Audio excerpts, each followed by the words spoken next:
तुम नहीं आता और जाता में लगे हो। खट्टर काका ने पकड़े बाल और खींच लिया मुल्ला को बाहर। जैसे खींचा मुंह से पानी निकाला, सांस आंस दी, थोड़ा होश आया। खट्टर काका ने कहा, मुल्ला जिंदगी भर याद रखना, मैंने आज तुझे बचाया है, वरना आज ये बच्चे तुझे मार देते, दिखता नहीं, तेरा नाम निशान मिट जाता। मुल्ला ने खट्टर काका के पैर पड़े कि बड़ा उपकार किया। बोले उपकार उपकार छोड़, जिंदगी भर याद रखना कि मैंने तुझे बचाया है। मुल्ला ने कहा, अरे जिंदगी क्या, 100 जन्म नहीं भूलूंगा। अब एक दिन मुल्ला कहीं से जा रहा था, बाजार से, खट्टर काका मिल गया। बोले ओ मुल्ला, अरे खट्टर काका काका। बोले याद है ना? बोले हाँ याद है काका, आपने बड़ा बोले नहीं मैं समझा भूल गया तो थोड़ा याद दिला देता हूँ। तुझे याद है ना मैंने तुझे निकाला था? बोले हाँ हाँ हाँ काका बड़ा याद है मुझे। एक दिन क्या मुल्ला कॉलेज जा रहा था, खट्टर काका मिल गया, दोस्तों के साथ मस्ती कर रहा था। बोले ओ मुल्ला जरा ध्यान रख। अरे मुल्ला ने कहा यार ये दोस्तों के पीछे ही बेइज्जती करता है मेरी। बोले हाँ काका समझ गया। बोले क्या समझा? अरे बोले समझाने की जरूरत है क्या अब तुझे? हाँ बोले तुम्हारी जिंदगी जी रहा हूं, तुमने मुझे जी। हाँ बोले बेटा याद रखना, जिंदगी में कभी भूलना मत। एक दिन तो और गजब हो गया, मुल्ला को लड़की वाले आए देखने। वो खट्टर काका पहुंच गए वहां पर, लड़की के माँ बाप बैठे, परिवार बैठा। खट्टर काका ने कहा ओ मुल्ला, अरे उसने कहा सत्यानाश हो तेरा, मुल्ला मुल्ला मुल्ला जान ले रखी है तूने मुझे। बोले याद है ना? अरे बोले याद है। कितनी बार याद दिलाएगा? तो मुल्ला को तो आज बर्दा। मुल्ला ने कहा रुको लड़की वाले तुम बैठो जरा, आज इसका हिसाब निपटाई देता हूं मैं। मुल्ला ने पकड़ा खट्टर काका का हाथ। बोले ले पकड़ मेरा हाथ। बोले मतलब क्या है? अरे बोले तू मेरा हाथ पकड़। खट्टर काका ने हाथ पकड़ा। बोले चल उसी तालाब में डुबो दे मुझे चल करके, फिर से एक बार डुबो दे। खट्टर काका ने क्या हुआ? अरे बोले रोज रोज मरने से अच्छा तो एक ही बार मर जाता तो वही मेरी जिंदगी का। जहां देखो वहां पकड़ लेता। याद रख याद रख, आज तेरी याददाश्त भुलाई देता हूं मैं, ध्यान रखना। मान्यवर कुछ लोग इतना करते हैं और इतना जताते हैं, ध्यान रखिए। और कुछ लोग ऐसे होते हैं इतना करके भी सब भूल जाया करते हैं।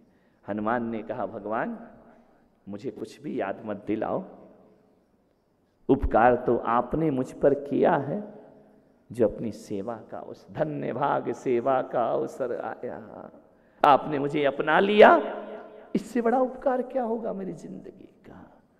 बोले नहीं हनुमान बातें मत करो, तुम जानते हो तुम मेरी जिंदगी में क्या हो?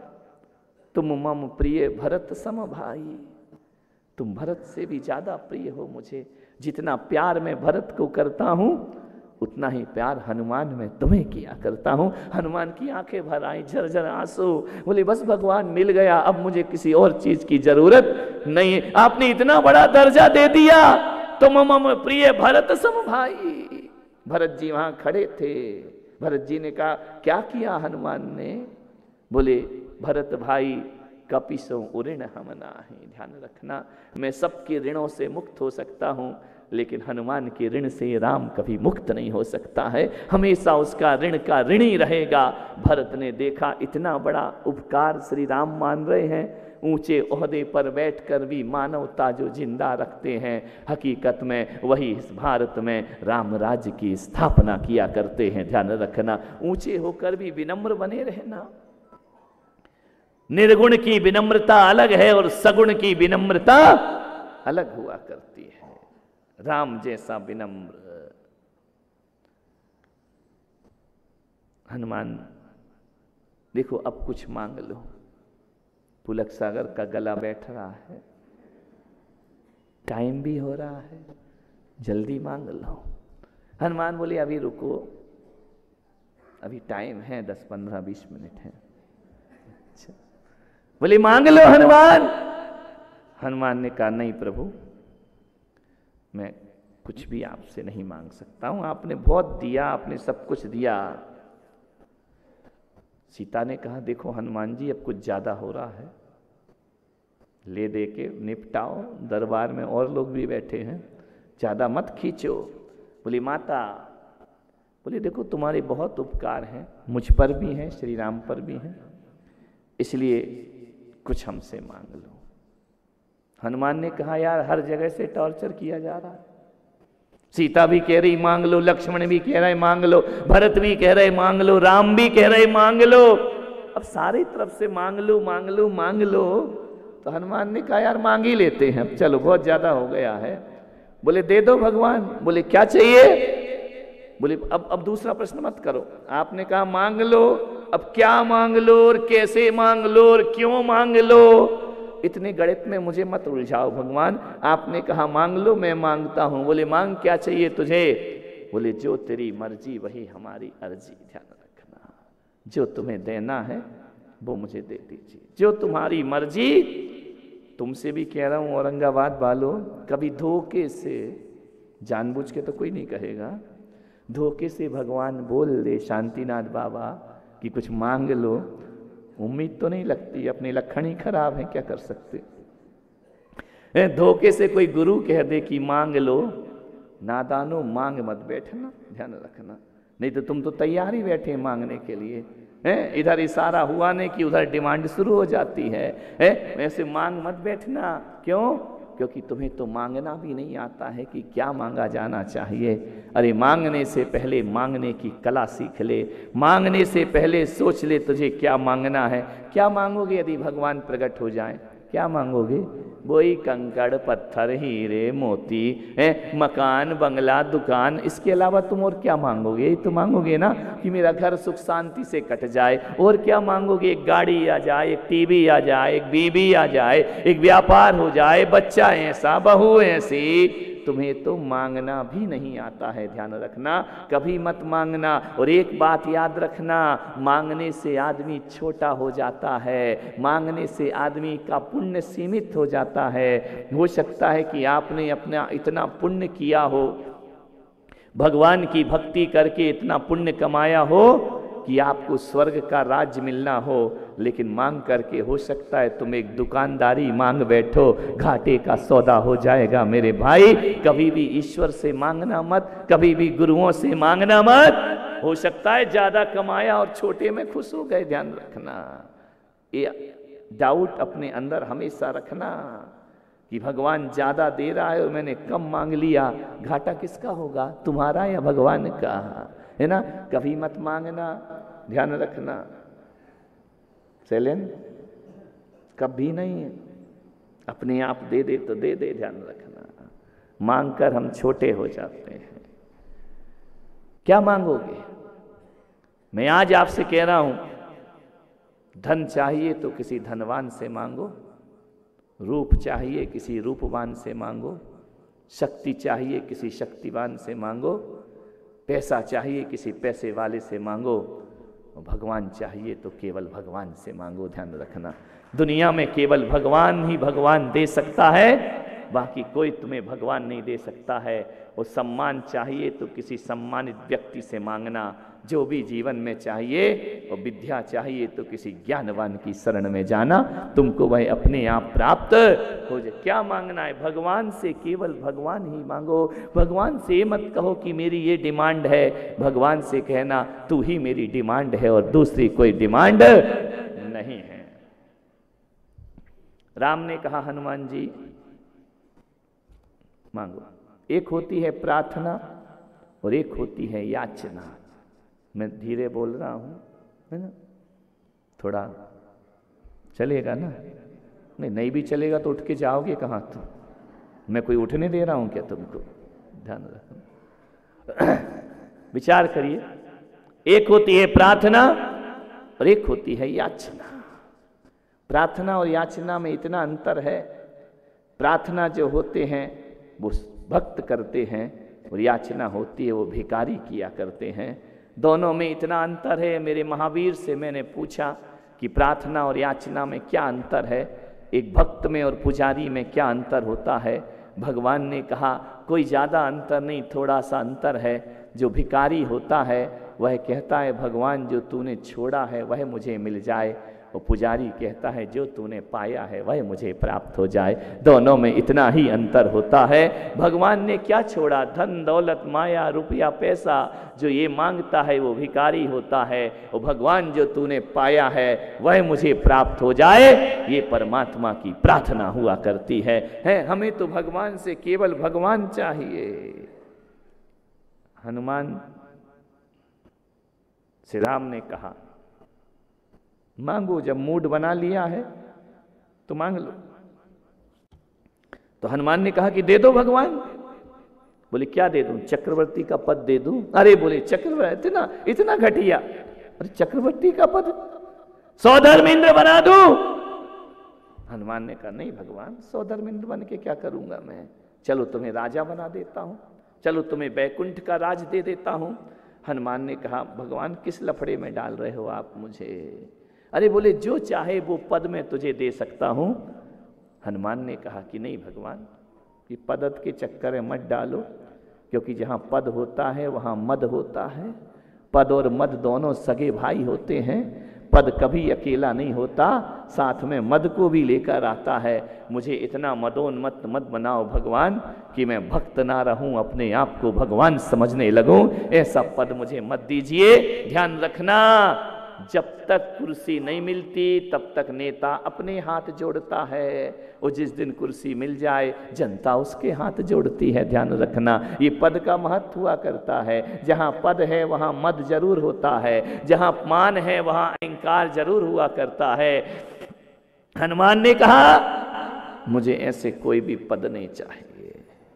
राम ने कहा ध्यान रखना, हकीकत में जो सेवा होती है ना, वो पद की सेवा नहीं होती है। पद छोड़ करके जो सेवा करते हैं वही हकीकत में भगवान के भक्त रहा करते हैं। ध्यान रखना। सो पद के साथ तो हजार झंझट हैं, ध्यान रखना। और इन पदों में ज़्यादा मत उलझना, ये पद ज़्यादा लंबे नहीं होते हैं। ध्यान रखना, कभी ना कभी तो तुमको पद से उतरना ही पड़ेगा। जब 16 साल पहले आया था तो डीवीजी अध्यक्ष थे, आज आया हूँ तो ललित पाटनी अध्यक्ष हैं। अब क्या मालूम कभी आऊँगा तो कौन अध्यक्ष रहेगा, ये मैं भी नहीं जानता। और ये पद ज़्यादा देर नहीं चला करते हैं, ये पद सब छूट जाया करते हैं। ये पद जितने भी हैं ना, लास्ट में भूत बना देते हैं। ध्यान रखना, है भूत बना के छोड़ते हैं। देखा नहीं तुमने? भूतपूर्व मुख्यमंत्री समझ गए क्या? भूत बन गए वो। अब ध्यान रखना, भूतपूर्व प्रधानमंत्री, भूतपूर्व राष्ट्रपति, भूतपूर्व अध्यक्ष, ध्यान रखना, ये सब भूत बन गए। भूत। एक बार मैं दिल्ली जा रहा था, लोगों ने कहा आप दिल्ली क्यों जा रहे हो? मैंने कहा जा रहा हूँ। बोले क्यों? बोले दिल्ली क्या है? मैंने कहा भूतों की नगरी। ध्यान रखना, जितने भूत हैं सब दिल्ली में बैठे हैं जा करके। एक समय जब मैं दिल्ली गया तो 5-5 भूत प्रधानमंत्री बैठे हुए थे। मैंने कहा ये सब भूत बन गए हैं। बोले भूत बन गए? हाँ। तो बोले भूतों की नगरी में आप क्यों जा रहे हैं? मैंने कहा ताकि उन भूतों को भभूत लगा सकूं, वो सुधर जाए तो पूरा देश अपने आप सुधर जाए। भूतों की राजधानियां सब भूतों की नगरी है।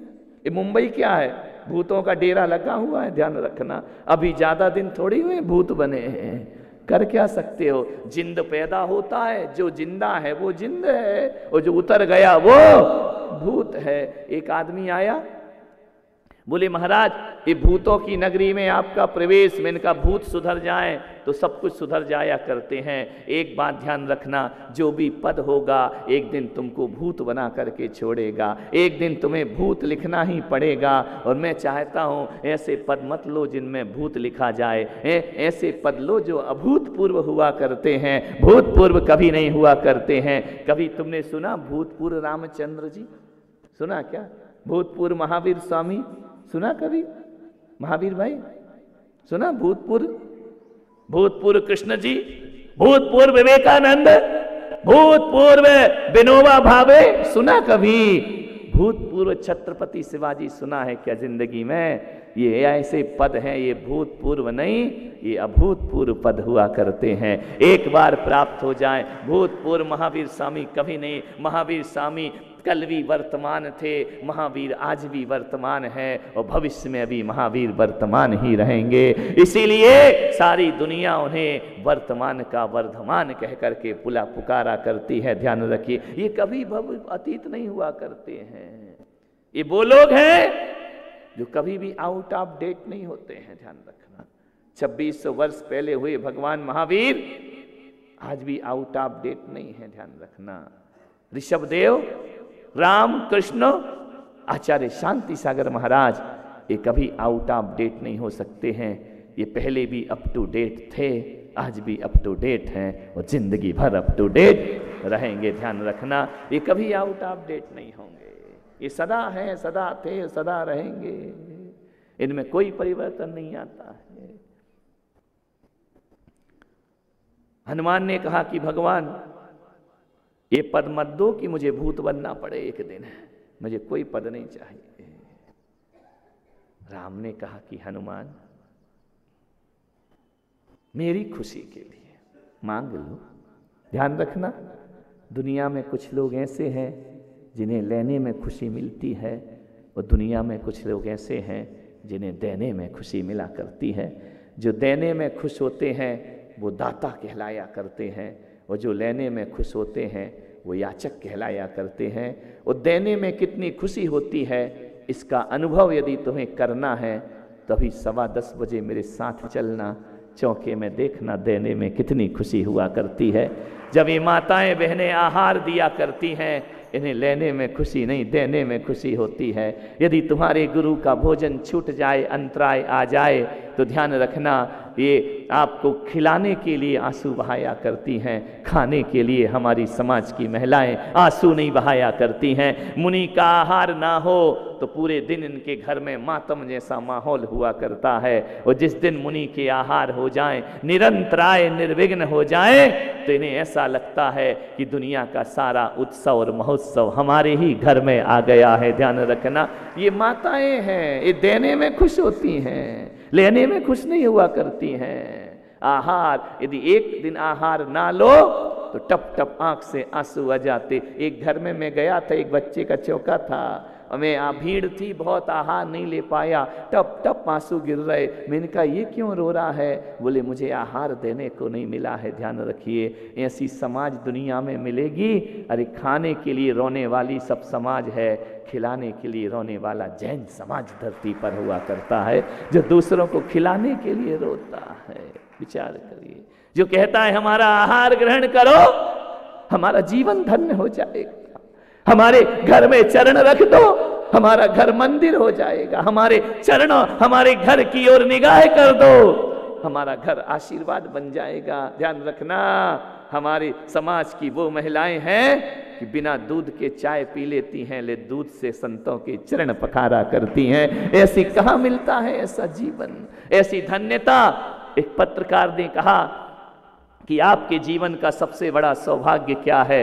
मैंने कहा मेरे जीवन का सबसे बड़ा सौभाग्य, मैं महावीर के वंश में पैदा हुआ, ये सबसे बड़ा सौभाग्य है। मेरे जीवन का सबसे बड़ा सौभाग्य कि जैन समाज में मैं संत बना, ये मेरे जीवन का सबसे बड़ा सौभाग्य है।